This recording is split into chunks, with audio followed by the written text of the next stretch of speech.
Sino dito yung excited? Pwede bang pakipalakpak ang inyong mga kamay? Ayan.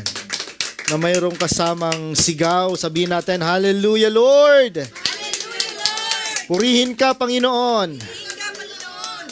Ay, talaga namang pinagpala ba ang lahat? Alam nyo, kanina pa lang umaawit tayo, no? I can see that the Lord is really moving sa ating mga buhay, no? Yung message ng kanta ay so powerful, no? Napaka-Christ-centered niya. And sinasabi niya doon, you are unchangeable, you are amazing, no? And tunay nga na ang ating dakilang Diyos araw-araw, hindi po siya nagbabago. Yung nature ng tao, kahit anong pangako niyan, may mga pagkakataon na nagbabago siya. Hindi siya consistent, no? Hindi siya powerful. Kaya nga kapag ang isang Kristiyano hiwalay sa Panginoon, nawawala yung power. Nawawala yung consistency. Nawawala yung pagiging generous natin sa oras natin sa Kanya. Tama po ba? Ibig sabihin, nawawala yung excitement natin na mag-spend ng time sa Panginoon. Yan yung tao. Amen po ba? Kaya nga sabi doon, apart from the Lord, we are nothing. Kung hiwalay tayo sa Panginoon, wala tayong kapangyarihan. Hindi natin kaya.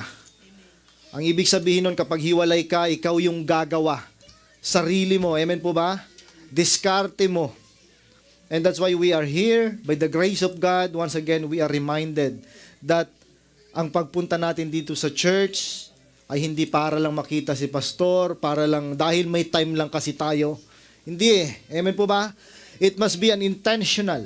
And intentionality creates power. Anong ibig sabihin nun? Once you are intentional na pumunta sa Panginoon, sinisik mo siya, nagkakaroon ka ng power. Tama po ba? And that power is not your power. It is the power of God that is in us. Ibig sabihin, na-activate siya. Amen po ba? Sabihin nga natin, na-activate. Ang pagpunta mo dito ay isang initiative. Kapag yan ay initiative, ibig sabihin, coming from your heart, inaalaw mo ang banal na espiritu na kumilos, no? Inaalaw mo ang banal na espiritu na kumilos sa buhay mo. And today, we are going to continue our topic. Sabihin nga natin, solidified. Isa pa, yung malakas, solidified. Sino dito yung solid? Solid. Ibig sabihin, pinagtibay. Amen po ba? Pinagtibay tayo sa pangalan ng ating Panginoong Jesucristo. Last week, nalala pa ninyo yung title natin, solidified in, ano yon? Ayan. Tignan natin. O, sino yung may mga notebook dyan? Labas ang mga notebook. Ayan nga. Okay, excited po tayo. Ano po? Pakisigaw nga, Ate Arlene. Sige po, isa pa. Firm, united, and focused. Ayan. So, mamaya, bubulay-bulayin natin ito with your cell life, no? Ang inyong mga binuo, no? Binuo ng Panginoon upang makasama ninyo sa paglago. Amen po ba? Are you excited? And today we're going to talk about the word, tatlong salita, no? One family, sabihin nga natin, one family, one body, and one calling. Lord, amin pong ina-acknowledge that apart from you, we are nothing. Empty us, oh God. Ang sisidlan na ito na ibinigay niyo po sa amin ay mapunan ng inyong mga salita. Humble us. Ano man, Panginoon, ang mga pride na nakikita niyo po sa aming mga puso, sirain niyo po ito, Panginoon. Ano man, Panginoon, nakikita po ninyong ego na kung saan humahad lang upang hindi kami matuto, Panginoon, hindi kami makalapit sa iyo. Lord, sirain niyo, O Diyos. Ang makita lamang ay pangalan ng aming Panginoong Jesucristo, ang banal na Espiritu, Panginoon, ang siyang patuloy na magturo sa amin. At ang mga salitang ito na aming pong pagbubulay-bulayan, O Diyos, maging kalakasan namin. Mas lalo kaming mapalapit sa iyo, mas lalo kaming matuto, Panginoon, na magpakumbaba at makita namin, Lord, na ang guidance mo lamang, yung leading mo lamang, Panginoon, ang siyang magiging gabay namin upang kami po ay patuloy na matuto at mapalapit sa iyo. Aming dakilang Diyos, salamat po sa inyong mga salita. Empty us, O God. yung teachable heart, oh God, ang siyang patuloy na mai-culture namin sa aming pong mga puso. So that, Lord, the words, every words that is coming from you, Panginoon, ay patuloy, Lord, na magrema sa aming pong mga puso, sa aming pong mga buhay. Maraming salamat, aming dakilang Diyos, sa pangalan mo, Jesus. Amen. Amen. Sige po, palapakan natin si Lord. Ang ating pong text for today ay matatagpuan sa 1 Corinthians chapter 12, verse 12 to 27. Pero bago tayo pumunta dyan, merong isang picture dito na gusto kong ipakita sa inyo at dito po tayo magsisimula. Ano po yung nakikita ninyo? Unity. Sigurado kayo? Okay, tao. Ano pa? Araw. Ano pa? Ano yung mga...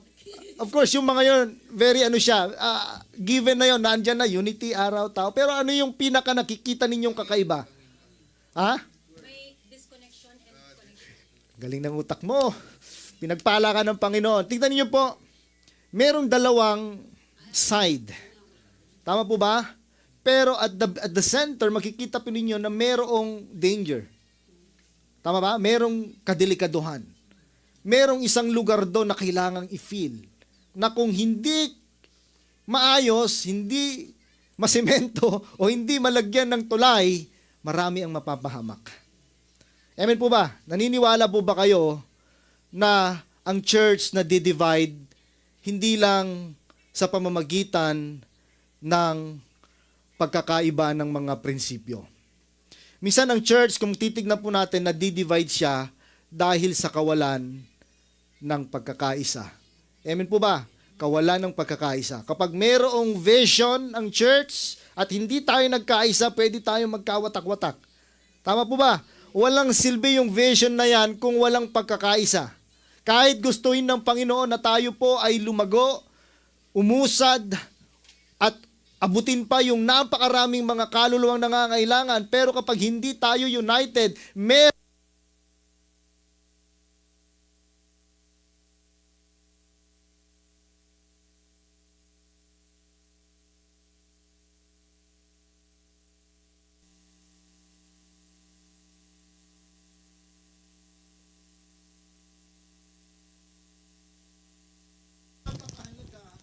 for the word unity to be accomplished. Ibig sabihin, para mapangyari yung unity na yan, kailangang punan yung part na kung saan merong problema.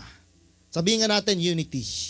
At paano ba nagkakaroon ng unity? Ano pa yung nakikita ninyo dyan? Aside from the sides, two sides at saka may bangin, ano pa? Yung word na unity, talaga bang iginuhit yon or napangyari yan dahil merong mga? Nakuha niyo pa? Merong, ano yung makikita niyo bakit na nagkaroon ng word na unity doon? Okay, may source. Ano pa? Ano yung mga source na yon? Sila yung mga tao yun.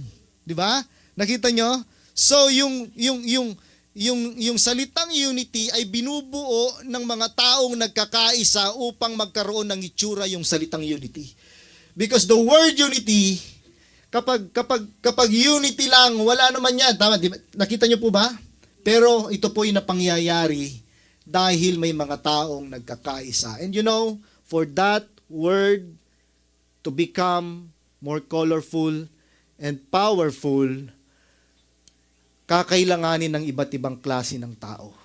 Hindi ko alam kung anong mga klaseng tao yan. Hindi ko alam kung anong mga klaseng tao yan, ano man yung pinagdadaanan nila, saan galing silang pamilya, ano man yung mga brokenness nila. For sure, itong mga taong ito na bumubuo ng unity ay may mga kanyang-kanyang pinagdaraanan. Nakuha niyo po ba? Pero despite of their situations, despite of their colors, despite of the preferences, hindi mo na lahat yan mapiplease mo.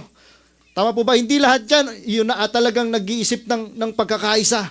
But they choose to come so that that part of unity will be put into action. Magkaroon po ng totoong pagkakaisa. Imagine that kapag wala yung salitang I sa palagay ninyo, magkakaroon ng salitang unity? So, ibig sabihin, yung I na yan ay ikaw. And your part in this church is very important for us to put the word unity. Sabi mo nga, mahalaga ka. You are very special. At yan po yung pag-uusapan natin ngayon. Ang text natin na makikita sa 1 Corinthians chapter 12, verse 12 to 27. Basahin natin, sabay-sabay tayo. Ready? Go? Si Kristo'y tulad ng isang katawan na may maraming bahagi. Kahit na binubuo at ng iba't ibang bahagi, ito ay mananatiling iisang katawan. Maging Hudyo o hentil, alipin man o malaya, tayong lahat ay binautismohan sa pamamagitan ng iisang spirito upang maging isang katawan. Tayong lahat ay pinainom ng iisang spirito. Ang katawan ay binubuo ng maraming bahagi at hindi isang bahagi lamang. Kung sasabihin ng paa, hindi ako kamay, kaya't hindi ako bahagi ng katawan. Hindi na nga ba ito bahagi ng katawan? Kung sasabihin ng tenga, hindi ako mata, kaya't hindi ako bahagi ng katawan. Hindi nga ba ito bahagi ng katawan? Kung puro mata lamang ang buong katawan, paano ito makakarinig? Kung puro taenga lamang ang buong katawan, paano ito makakaamoy?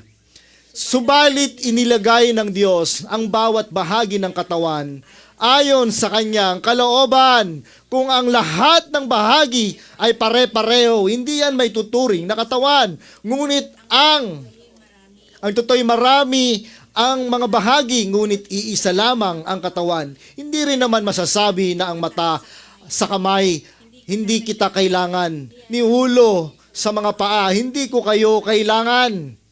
Sa katunayan, ang mga bahaging parang mahihina, ang siya pangang kailangan. Ang mga bahagi ng katawan na inaakala nating hindi gaanong kapuri-puri ay pinag-uukulan ng higit pa pagpapahalaga. Ang mga bahaging hindi likas na maganda ang siya nating higit na pinapahalagahan. Ngunit hindi na ito ang kailangang gawin sa mga bahaging sadyang maganda. Ngunit nang iayos ng Diyos ang katawan, binigyan niya ng higit na karangalan ang mga bahaging hindi gaanong marangal. Upang hindi magkaroon ng pagkakabahabahagi. Sa halip ay magmalasakit ang bawat bahagi sa isa't isa. Kung nasasaktan ng isang bahagi, nasasaktan ng lahat. Kung pinangangaralan ng isang bahagi, nagagalak ang lahat. Kayong ang lahat ang iisang katawan ni Kristo at bawat isa sa inyo ay bahagi nito. Palapakan natin si Lord. Ang ganda ng message. Imagine that. Ito, lagi ako natatawa kapag may mga gumagawa ng illustration. Ayaw daw nila yung itsura nila. Kaya ano pong nangyayari? Nauso ngayon ang pag-filter. Di ba? Wala namang masama doon. Actually, nandun na tayo sa generation na yon. Hindi na natin yan na mapipigilan. Nandoon na tayo. Amen po ba? Pero may mas pa doon. Hindi filter, totoong pinabago nila yung mukha nila. Gusto ko maging kamukha ni Angel Locsin. Kahit ang kamukha naman niya ay si Piolo Pascual. Di ba? Binabago talaga. And to the point na dahil ayaw nila yung mukha nila, yung pagkakadisenyo sa kanila ng Panginoon, literally they are very desperate to the point na talagang binabago nila literally ang kanilang mga mukha. And to the point, tignan niyo po kapag hindi perpekto ang plano ng Panginoon yung ilong natin. Okay? Inilagay niya dito sa bunbunan. O dito bandang puwetan. Anong pwedeng mangyari? 'Di ba? Araw-araw siguro napaka-dilubyo ng buhay mo. Tama po ba? Ang tenga natin nilalagay niya sa paa. So lahat ng kaluskos na madadaanan ng paa ay maririnig niya. Alam niyo po, napaka-perpekto ng ginawa ng Panginoon. Amen po ba? Hindi siya pwedeng magkamali. Yung mukha mo ngayon, wala kang kamukha. Kapag nawala ka na sa mundong ibabaw, wala ka ng wala nang papalit sa'yo. Tama po ba yung mata mo, yung hugis ng mata mo, hugis ng mukha mo, yung kulay mo? Tama po ba? Yung ngipin mo, lahat ng pagkatao mo, kapag ikay nawala dito sa mundong ito, wala na. Tama po ba? Kaya very special ka. I-appreciate natin yung ginawa ng Panginoon. Amen po, pwede mo sabihin natin, thank you Lord. Salamat dahil napakagwapo ko. Salamat dahil napakaganda ko. Amen po ba? Hindi na natin kailangan baguhin yung mukha natin. Amen po ba? Now,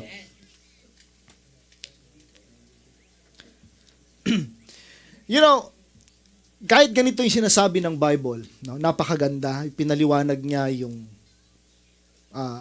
bawat isa sa atin mayroong napakahalagang misyon, napakahalagang gawain para mas maging maayos. Tama po ba? But behind that, na-realize niyo po ba na tayo po ay mayroong nakaraan nung hindi pa tayo tinawag ng Panginoon bilang kanyang mga anak? Amen po ba? Kasi tayo, we are, ang tawag doon, tawag sa atin mga enemy of God. Naniniwala ba kayo doon? We are all enemies of God. Pero nung tayo po ay tumanggap sa Panginoon, tinawag tayong mga anak ng Diyos. Hindi lang tayo inampon. Okay? Tayo po ay mga anak. Sabihin nga natin, I am a child of God. Now, ano yung sinasabi ng Bible? Kailangan po nating balikan. No? Dati wala po tayong identity. Wala tayong pagkakakilanlan. Ibig sabihin, parang wala kang silbi. Tama po ba? Sabihin mo nga sa katabi mo yung bagay na yun, siyempre magagalit yan, yung salita, wala kang silbi. Magagalit yan, tama po ba? Alam niyo po, pero sa totoo lang tayo, ganun po tayo dati. Mga wala tayong pagkakakilanlan. Amen po ba? Wala tayong identity, wala tayong pagkakakilanlan. And I would like to say, maraming mga believers, nag-struggle po sila, not because of lack of ability. Naniniwala po ako that they or many of us, marami sa atin, nag-struggle sa buhay because we don't know our identity. Nakuha niyo po ba? Tignan niyo po ha. Kapag hindi mo alam na ikaw ay dinisenyo ng Panginoon para maglingkod, anong gagawin mo? Ikaw ay mag-a-ask, ibig sabihin ikaw ay mag-e-expect na yung ibang tao ay paglilingkuran ka.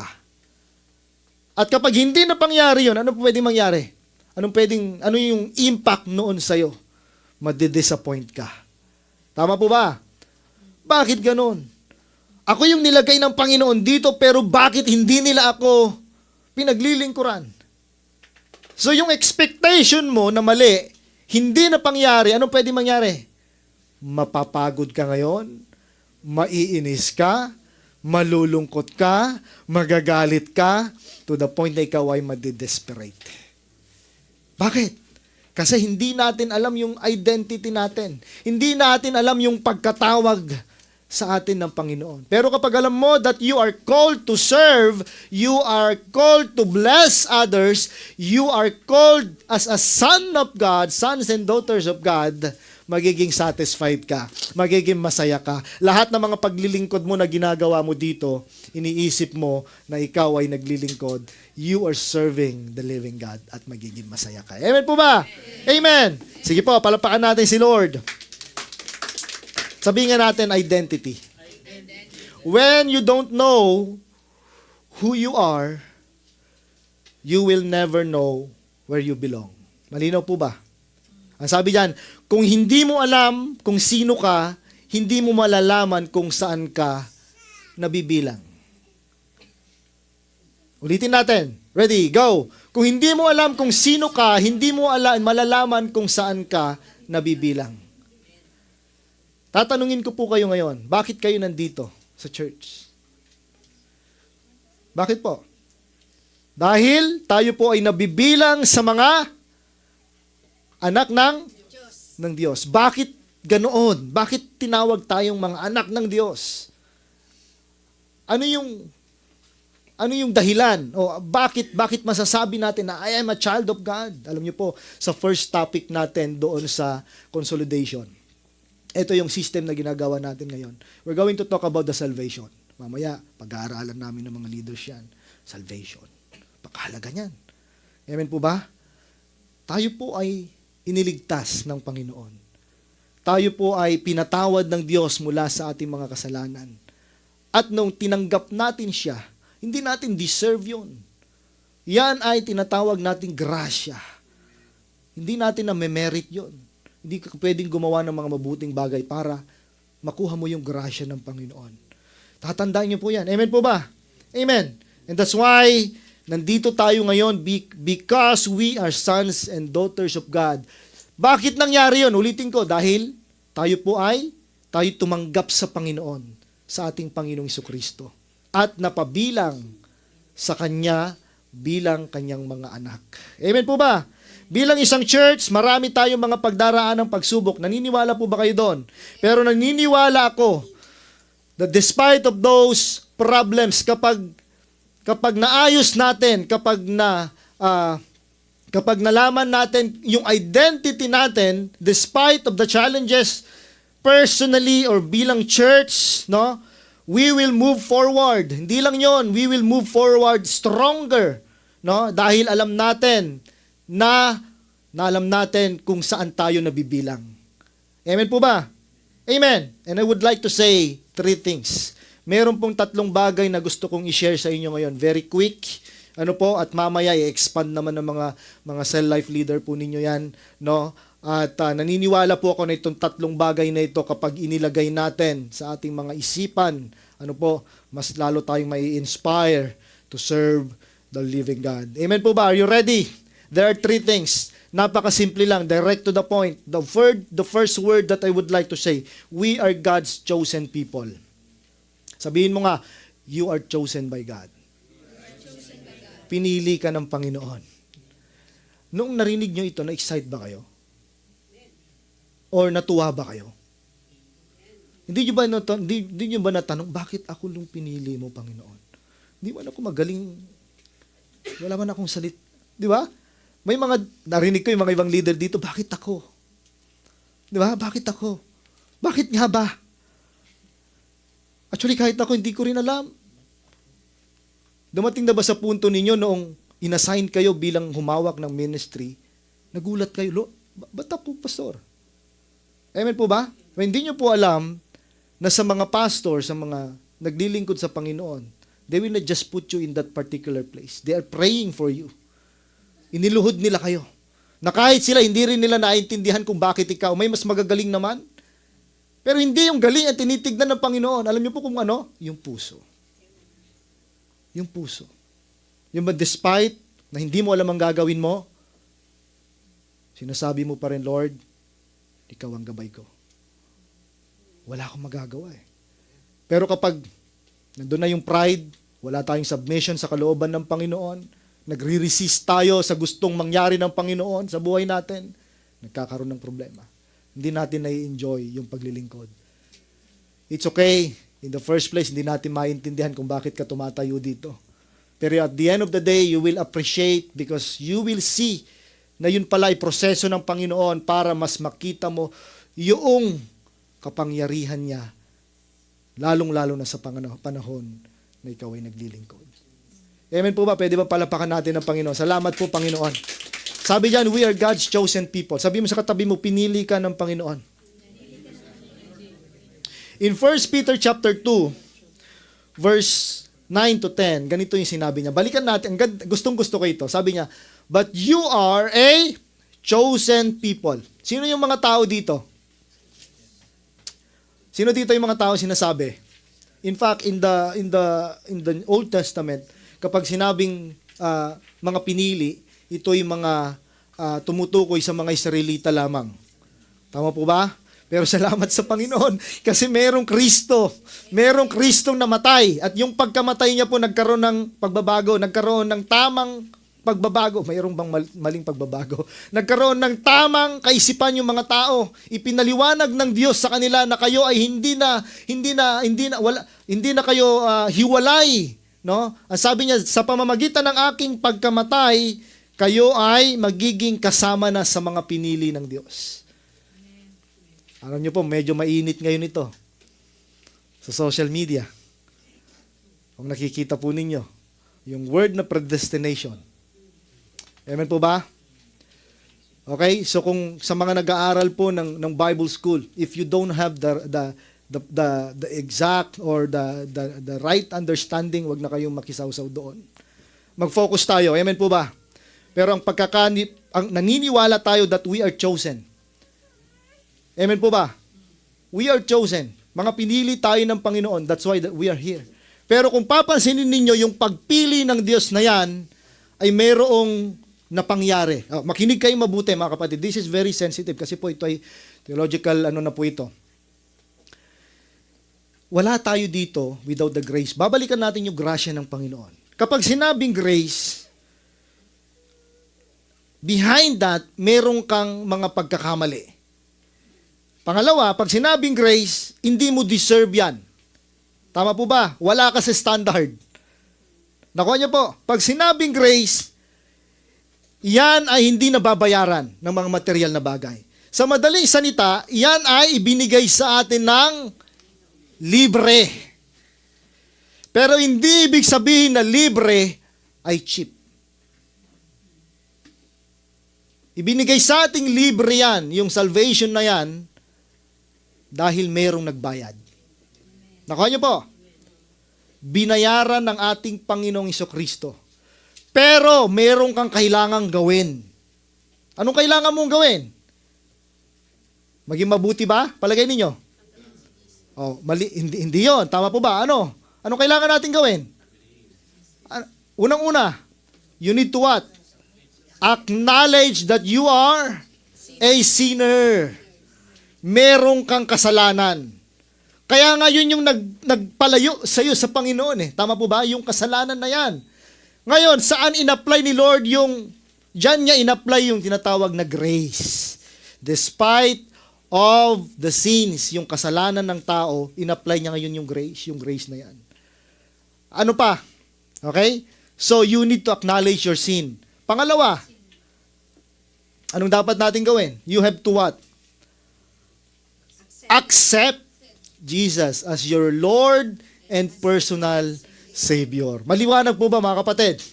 So, ibig sabihin, tayo ay naligtas dahil sa biyaya ng Panginoon at nakita natin yung biyaya na yon, nagkaroon tayo ng tamang kaisipan, kaya nag-react yung isip natin at pumunta sa puso natin, makasalanan pala ako. Ngayon, anong dapat kong gawin? Tanggapin ko si Jesus sa aking buhay bilang sariling tagapagligtas. Malinaw po ba, mga kapatid? And that's why doon pumapasok yung tinatawag nilang we are chosen people because of the grace of God. Amen po ba? Pinili tayo ng Panginoon dahil sa biyaya ng Diyos. Kaya kung titignan niyo doon, you are chosen people. Ang sabi niya doon, you are a royal priesthood, a holy nation, God's special possession. Grabe, Pinili na tayo. Pinatawad. Tapos ang sabi doon, mga special possession. Alam niyo ba yung salitang possession? May-ari. Pagmamay-ari tayo ng Panginoon. Pero mayroong isang puwersa na gusto tayong agawin. Araw-araw active yan. Binabantayan niya yung kilos mo. Tinitignan niya yung mata mo. Tama po ba? Inaaral niya yung kilos mo, yung gawa mo, yung plano mo sa buhay. Sapagkat naniniwala po ako na hindi titigil yung puwersang ito. Walang iba kundi ang puwersa ng kaaway. Si Satanas ang kanyang mga kasama. Hindi siya titigil hanggat hindi niya nasisigurado na tayo po ay bumagsak at mapasa kanya. Salamat sa Panginoon. Kasi sabi niya, kung saan kayo mahina, doon ka kayo palalakasin. Sa mga panahon na may kaguluhan, isipin ninyo na narito lang ako para sa inyo. Sa panahon na kung saan nagugulumihanan kayo, hindi nyo alam ang gagawin ninyo. Ang sabi ng Panginoon, you just pray, tawagin mo ang pangalan ko at palalakasin kita. May pag-asa. May pag-asa, amen po ba? Palapakan natin si Lord. So sabi doon, we are God chosen people. Ang sabi diyan, hindi ka man espesyal sa paningin ng iba, pinili ka naman ng Diyos ayon sa kalooban niya. Amen po ba? Bakit ganito po yung sinabi ni Pastor? Mostly, ito yung kahinaan natin. Yung tinitignan natin kung ano yung sasabihin ng ibang tao. Amen po ba? At hindi natin nakikita yung kalooban ng Diyos na dapat nating sabihin, lalong-lalo ng kanyang mga salita. Kapag yung salita niyang i-preach natin purely, masakit talaga. Katotohanan yan eh. Ako nga minsan pag ginagawa ko, Lord, ouch. Kasi para sa atin yan. Hindi ibig sabihin na leader ka, exempted ka. Amen po ba? Para sa atin yan.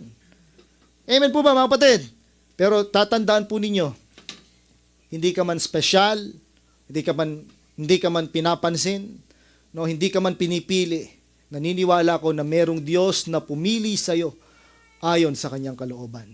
Yung paglilingkod mo ngayon, kalooban yan ng Panginoon. Amen po ba? Yung pag-abot mo ngayon, kalooban yan ng Panginoon. Yung pagsasakripisyo mo ngayon, kalooban yan ng Panginoon. Kapag naintindihan mo yung part na yan, magiging masaya ka, magiging joyful ka sa lahat ng mga ginagawa mo sa buhay. Amen po ba? So anong ibig sabihin nun? May apat na bagay akong nilagay dyan. Sabi doon, himayin natin yung word, yung message na yan, yung part ng 1 Peter. Sabi doon yung salitang chosen. Sabi nga natin, chosen. Pinili ako ng Panginoon. Ibig sabihin nun, hindi ka aksidente. Amen po ba? Hindi ka aksidente na nandito ngayon. So kapag sinasabi ng kaaway, pumunta ka lang dyan kasi nga may oras ka. Pero kapag wala ka na namang oras, hindi ka naman pupunta. Ha ha ha ha. Amen po ba? Sabihin natin sa kanya, hindi, tinawag ako ng Panginoon at naniniwala ako na hindi aksidente yung pagparito ko. Naniniwala ako na hindi aksidente yung pagkatawag sa akin ng Panginoon bilang isang leader ng cell life. Amen po ba? Sabihin natin, mga tinawag tayo, mga pinili tayo, hindi tayo tinawag lang dahil nakalimutan tayo. No? Hindi tayo tinawag lang dahil wala tayong magawa. Naniniwala po ako na hindi never nawala tayo sa kaisipan ng Diyos. Laging tayo yung iniisip ng Diyos. Amen po ba? God's special possession. Ang sarap pakinggan. Sabi doon, we are treasured and owned by God. Sabi mo nga, pagmamayari ka ng Panginoon. Kaya hindi ka dapat mag-alala. Pagmamayari ka ng Diyos, bantayan mo yung sarili mo, baka mamaya, nakita mo na lang, kasama ka na ng kaaway. Amen po ba? We are appointed. Amen po ba? We are appointed. What? Anong ibig sabihin nito? We are appointed to preach the word. No?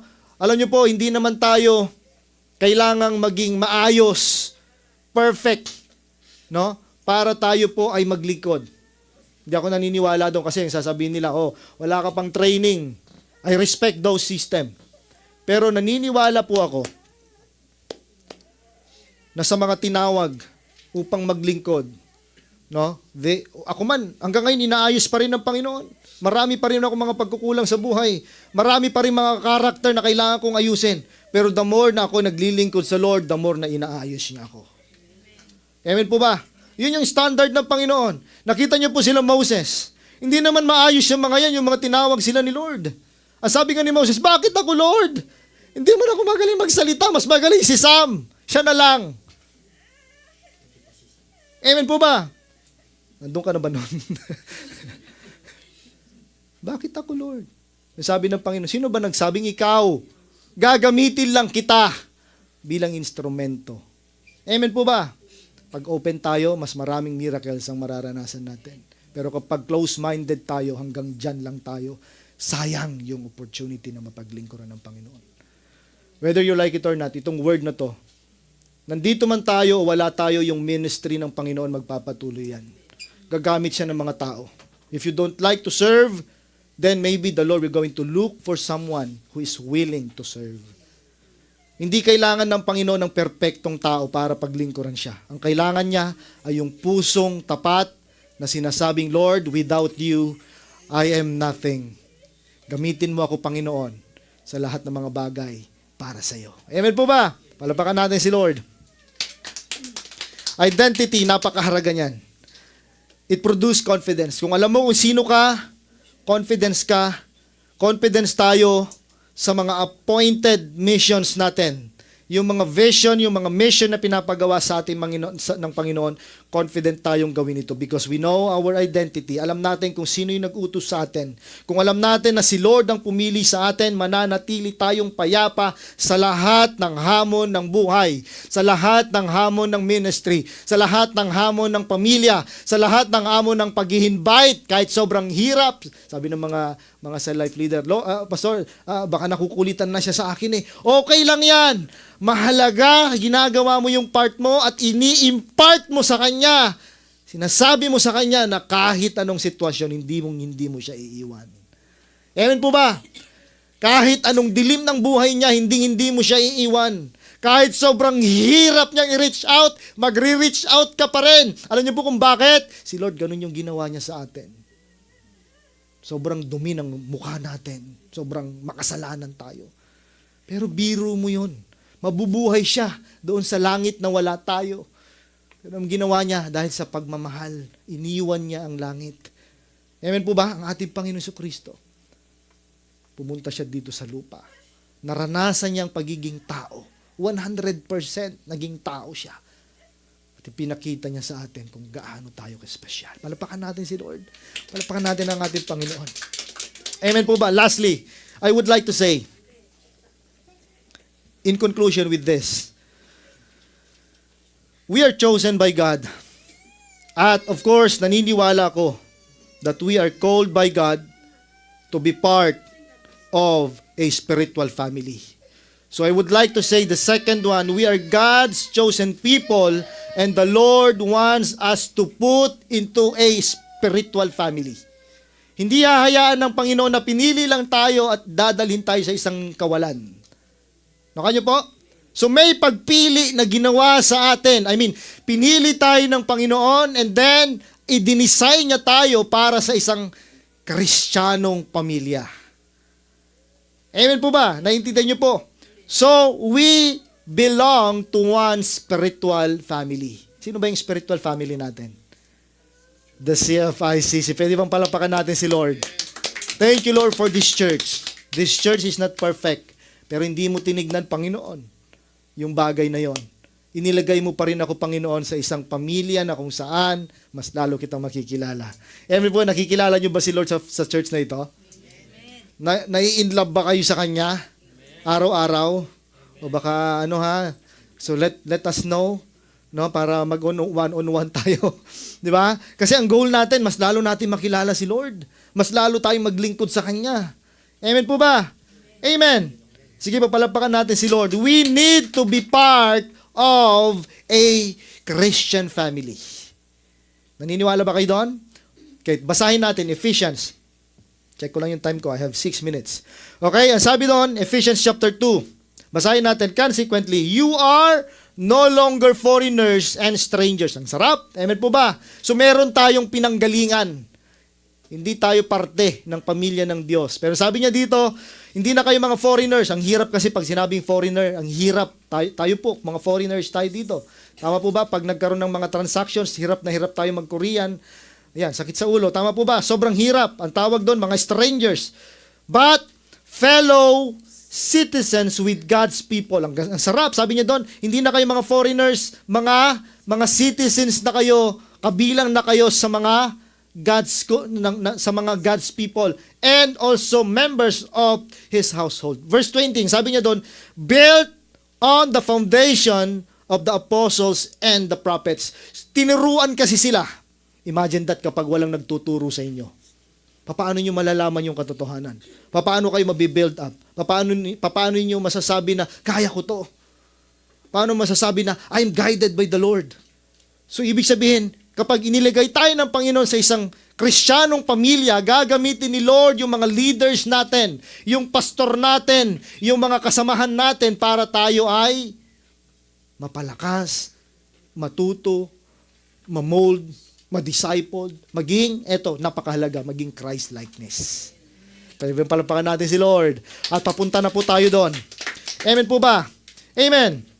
Ang sabi doon, in Him, the whole building is joined together. Sa pamamagitan niya, okay, nagkakaisa tayo. So, ibig sabihin pala kapag si Kristo ang sentro, merong pagkakaisa. Pero kapag hindi na si Kristo nagkakaroon ng division, babantayan natin yan. Amen. Dapat si Kristo lang. Siya lang at wala na. Amen po ba? Ang sabi doon, rises to become a holy temple in the Lord. Ang purpose is that for us to be what? A temple of the Lord. Maging templo ng Diyos. Anong ibig sabihin nun? The Holy Spirit is in us. Ang tawag sa atin, mga ano po? Temple of the Holy Spirit. Now, in the family where we belong, naniniwala po ako, if we are Christ-centered, sabi diyan, wala pong mangyayaring competition. Amen po ba? Walang mangyayaring isolation. Di ko alam kung nailagay ko dyan. Walang mangyayaring spiritual orphan mentality na tinatawag. Ano ang mangyayari? Lahat tayo sabay-sabay nalalago. Naka nyo po? Are you excited? Lahat tayo sabay-sabay nalalago. Walang competition. Bakit kami, Pastor? Apat lang kami, sila doon 5. So, anong ibig mong sabihin? Paramihan ba yan? Amen po ba? Hindi. Sa mga ibang mga cell life dito, Pastor, bakit kami? Parang yung leader namin, hindi compatible sa akin. Alam nyo po, pag hindi compatible sa'yo, mas maganda yon, mas matututo ka. Yun yung nakita ko. Love those difficult people. They are blessings. Maniwala po kayo. Sa simula lang yan, mahirap. In fact, binibigay ng Panginoon yung mga difficult people sa atin, not for them to change, but for us to change. Amen po ba? Tayo kasi. Tayo. Hindi kayo compatible, it's okay. Magkasalungat kayo ng ugali, praise the Lord. Amen po ba? Magkasalungat kayo ng gusto, praise the Lord pa rin. Huwag mo siyang tignan. Tignan mo kung ano yung tinuturo sa iyo ng Panginoon. They are blessings. Difficult people, blessing yan. Parang ayaw nyo maniwala sa akin, ha? Balikan natin si Jesus Christ. Blessing ba sa kanya yung mga tao during that time? They are all difficult people. Most of the 99.9%, lahat sila mga difficult people. Pinagpapala mo na, nagre-reklamo pa rin. Naka nyo po? Pinapagaling mo na, nagre-reklamo pa rin. Binigyan mo na ng ilaw, nagre-reklamo pa rin. Those are difficult people. Blessing po, yung mga taong yan. Makinig kayo mabuti. Pag meron kayong mga na-disciple, meron kayong idini-disciple na sobrang hirap, magpasalamat kayo sa Panginoon. Because in comfort, there is no learning. Maniwala kayo dyan. If you are so much comfortable in one place, in one person, hindi ka matututo dyan. Pero kapag yung isang tao nakakasama mo, may pag-rebuke, may pagtatama, may panalangin, may word of God, lalago ka sa kanya. Yung mga mentor ko, salungat yung gusto ko sa sinasabi nila. So, hirap kayong magsulat. Ayaw ko magsulat eh. Sabi ko, basta baka pwedeng i-type ko na lang. O sige, basta magagano ka pa rin. Ngayon, in-apply ko sa inyo. I know some of you, hirap magsulat. Pero 80% ngayon nagsusulat. Kasi pag hindi kayo nagsulat, wala kayo tuturo mamaya sa cell life ninyo. Komportable ba kayo sa ginagawa ninyo? Komportable kayo? Mukhang hindi. Tama po ba? Sure, may libro eh. Ba't kailangan pa to? Amen po ba? Kasi, kapag naging intentional ka sa isang bagay, hindi pwedeng walang sakripisyo. And that is the heart of God. If you love Him, para mas maranasan mo siya, be intentional. Sa papaanong kaparaanan. Ang sabi ko sa mga pastors natin, if you want to grow your church, spiritually in numbers, tayo muna mga pastor, let's build our secret place. Let's build our personal altar. Pag wala ka nun, kahit anong gawin mo, hindi lalago ang mga leader ninyo. Amen po ba? It is not about our system. Magandang may sistema, pero ang pinaka-foundation ng paglago ng isang simbahan ay yung pagkukulture natin ng prayer sa loob ng simbahan. Amen po ba? Amen. Are you excited for that? Mga kapatid, are you excited to grow? Amen. Lahat tayo sabay-sabay nalalago. Isigaw nga natin, 1, 2, 3, go! Lahat tayo sabay-sabay nalalago. And I would like to say, CFICC Church. Yes, okay. CFICC is not an audience, no? I would like to say this. Tatandaan ninyo, we are family. So kapag pamilya, sabi doon sa verse natin, walang nakaupo.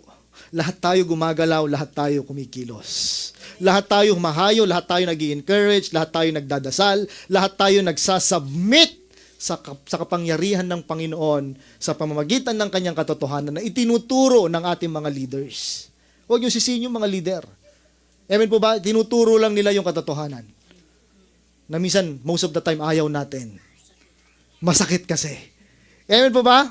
The last one that we would like to say. Of course, in the family, pinili tayo ng Panginoon, inilagay tayo sa isang Christian family, hindi niya hahayaan, no? Hindi niya hahayaan na mapariwara tayo. And I would like to say, we are one body. Everyone matters to Him. Lahat ay mahalaga sa Kanya. Huwag kang titingin sa itsura niya. Amen po ba? Huwag kang titingin sa mukha niya. Minsan nakaka-discourage. Tama po ba?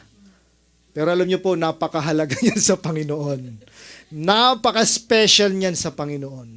Amen po ba? Romans chapter 12, verse 4 to 6. For just as each of us has, ang sabi doon, one body with many members. And these members do not all have the same function. Ang sabi doon, so in Christ, we, though many from one, but form from one body, and each member belongs to all the others. So, ibig sabihin, yung function mo, ibig sabihin, yung buhay mo ay mahalaga sa iba. Itong dalawang magkaibigan, dumating sa time na yung isa mahina, yung isa sobrang spiritually high. Amen po ba? In love sa Panginoon. Yung isa, medyo malamya, kasi kulang sa prayer. Ngayon, dahil meron siyang kaibigan, siya yung mag-i-encourage sa kanya. Kaya natin yan, dito lang ako. Tara magkapit tayo. Paano pag parehas silang very negative, no? Sobrang may hirap na pinagdadaanan. Ano mayayari? So, ibig sabihin po, mahalaga ang bawat isa sa atin. Mahalaga yung kaibigan mo, mahalaga siya. Mahalaga ako, mahalaga ka sa akin. At hindi mapangyayari yung kalooban ng Panginoon na maabot natin, no, ang mga taong nasa paligid natin if we will not unite. So pinili tayo ng Panginoon. And we need to be united for the vision. We must be united for the vision. Ano ba yung vision natin for this church? Vision, multiplication. So ibig sabihin, nagmumultiply ka. Hindi ka pwedeng maging leader kung wala kang follower. Tama po ba?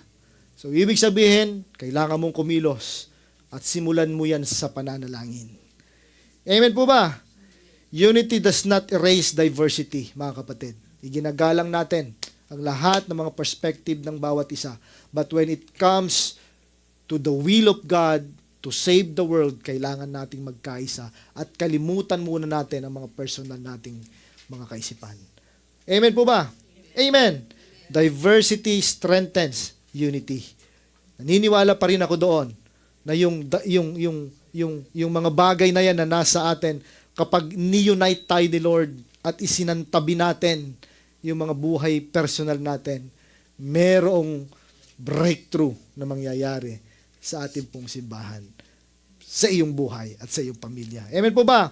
There is no unnecessary people in CFICC family. Huwag nating sasabihin na ikaw naman ay ganito ka lang, okay lang. Okay lang kahit diyan ka lang. Hindi. Amen po ba? Lahat tayo ay mahalaga sa simbahang ito. And I would like to say, lahat tayo ay mahalaga sa layunin ng Diyos, okay? Para abutin ang bawat isa para sa kaligtasang ibinabahagi niya sa ating lahat. Amen po ba? So CFICC is not just a church na kung saan umaattend po tayo. It is a family we belong to. Ramdam nyo ba yon? Sigurado kayo?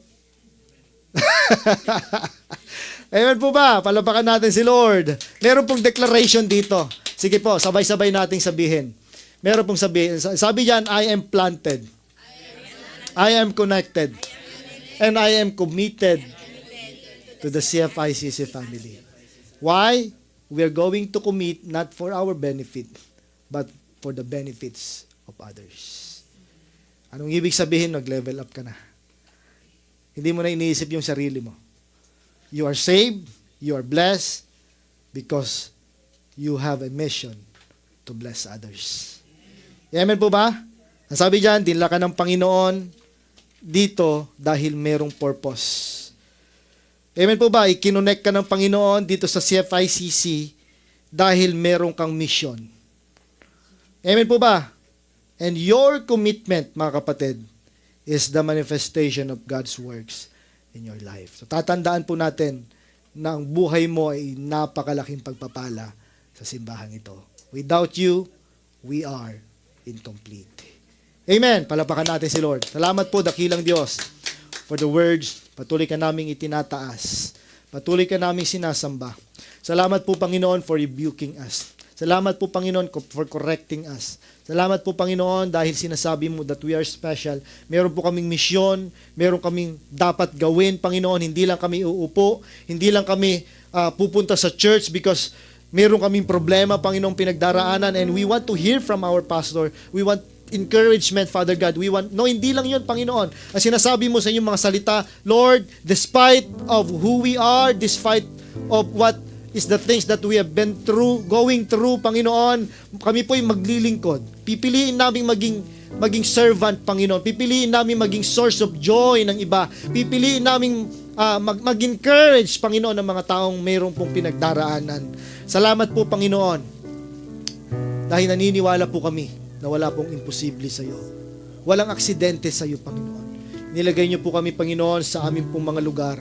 Nilagay niyo po kami, Panginoon, sa pamilyang ito ng CFICC Church because may purpose, may vision, may mission, Panginoon, na ibinigay ka po sa amin. Thank you, Father God, for uniting this family. Ikaw, Panginoon, ang sandigan. Ikaw, Panginoon, ang foundation. Ikaw ang sentro kung bakit may pagkakaisa ang simbahan ito. Salamat po, Panginoon. I know marami pa kami pagdaraanan. Lord, we are excited. Excited kami, Panginoon, dahil naniniwala kami na sa lahat ng aming pong mga journey, sa lahat ng aming pong mga daraanan, nandun ka. Kasama ka namin. Salamat po, aming dakilang Diyos. Sa pangalan mo, Jesus. Amen. Amen. Palapakan natin ang ating dakilang Diyos.